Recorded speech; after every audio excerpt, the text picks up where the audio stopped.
So this video is a little different than most of our content thus far because we stayed in a yurt. We spent a weekend at Powhatan State Park up in Virginia, about 40 miles west of their capital city of Richmond. We are going to give you a tour of the yurt and tell you about our experience spending a couple of nights in a yurt. But first, let's show you around this beautiful park for a bit. Powhatan State Park has about 12 miles of hiking trails through fields and forest and along the James River. Parking fees are $5 per vehicle, but that fee is included in the price of renting a spot at the campgrounds, so you don't need to pay if you rented a campsite or, in our case, a yurt. The park has 12 miles of trails for hiking, biking, and equestrian use. We arrived at dusk on a Friday night and we got out to walk the trails mid-morning the next day. We got a brochure with a map on it so we would know where we wanted to go.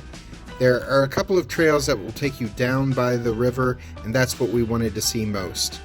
There were a total of 9 trails in the park. The difficulty level of most of the trails was easy, though there were 2 marked moderate.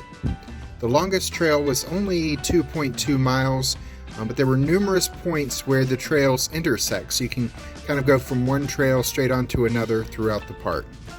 Most of the trails were dirt paths through the woods, though there were a few that were grass trails through open fields. All of the trails were very well marked and easy to follow. We saw a number of people along the way riding horses through the trails, as apparently this is a pretty popular place in the area for horse owners to ride. As you get close to the river, the trails start to provide a few scenic looks out at the water. There is a Canoeing primitive campground along the water where people can pull their canoes or their kayaks up this launch ramp. There are some racks here to store your canoes on. Then there are 9 primitive campsites with no electricity or running water. They do have a composting toilet nearby, but other than that, no bathhouse. So you can canoe in or hike in and stay at this primitive camping area. 5 of the spots can be reserved in advance. The other 4 are left open to be used on a first-come, first-served basis. These primitive sites are open year-round. You pass the Canoeing campground, and after walking a bit further, you arrive at a picnic area by the water. There's a parking lot nearby, so people can get to this picnic area by the river without having to hike. There's a large picnic shelter that can be reserved for events, as well as individual picnic tables and park benches overlooking the river. We sat out there for a while just enjoying the views of the water. There is also signage in the area describing the history of this place. This is the James River, where the English settlers sailed up to get to the first permanent English settlement at Jamestown.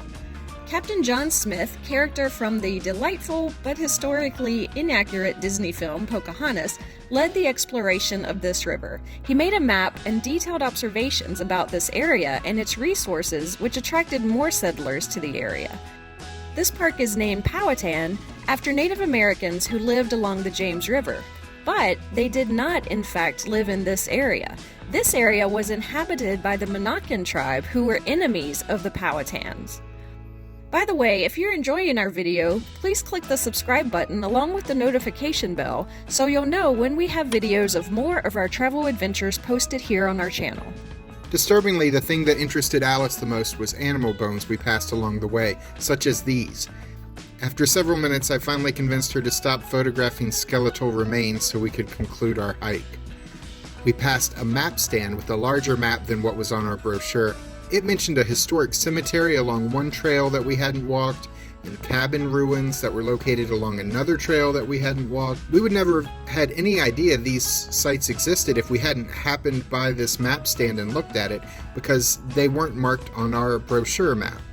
We had already walked 7 miles that day according to Alice's Fitbit, and we were ready to return to our yurt to rest a bit, so we decided we might look for these cabin ruins the next morning before we packed up and left the park. The next day, we set out on the trails to find the cabin ruins.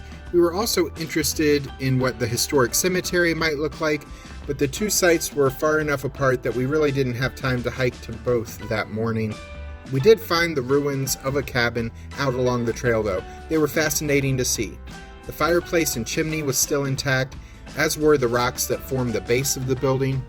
Everything else was gone, except for an old rusted-out pitcher and bucket on the fireplace. There were not any signs stating any details at all about this cabin, so we have no idea how old it was or anything else about it for that matter. But it was cool to see. Now on to the park's main campground and our accommodations for the night. We stayed in the Riverbend Campground. There are 29 campsites to accommodate tent campers and RVs. Each site has electrical and water hookups, but there are also 3 yurts that can be rented. Both Jack and I camped in tents a few times growing up and in college, and we've stayed in relatives' RVs and in cabins at campgrounds before, also in recent years. But we thought about breaking out our tent and going on a camping adventure this spring until Jack found out about these yurts. A yurt is kind of a cross between a tent and a cabin. They're a modern adaptation of an ancient nomadic shelter. These yurts have no electricity or running water inside the structure. Inside the yurt was more spacious than I thought it would be.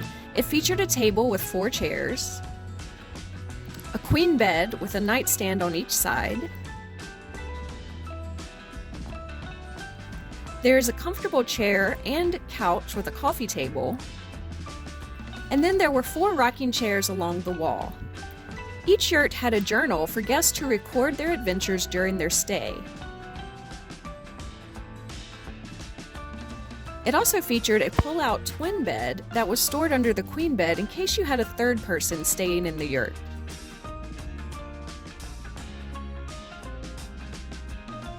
It also had 2 screen openings that you could unzip and roll up to let in fresh air.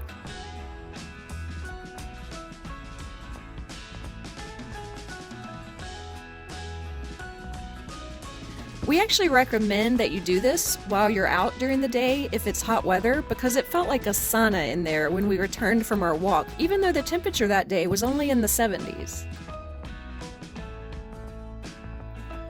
The door had a large window with no covering, so we ended up hanging our tablecloth over the door's window to prevent people from seeing inside. In the center of the ceiling is a domed skylight. There was a long stick hanging on the wall of the yurt that would allow you to open the skylight to let fresh air in from above. We only had it open a moment though before closing it when it let in a spider as well. We stayed in Yurt A, which was the handicap accessible yurt. So our fire pit and picnic table were out front beside the road, and a ramp led to the entrance of our yurt. The other 2 yurts had stairs up to the yurt, and their fire pit and picnic table were down another set of stairs in a recessed area on the edge of the woods. All of the yurts had a nice large deck area that included metal outdoor furniture. We enjoyed a nice picnic out there after our hike on Saturday.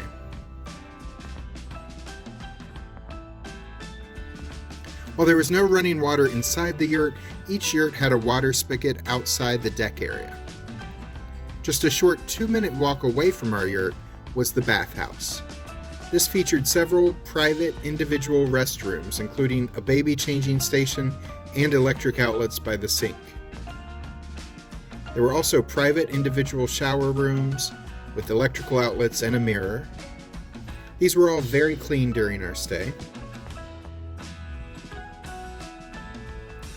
And the bathhouse also featured a laundry room, so you could use the coin-operated washers and dryers as needed during your stay.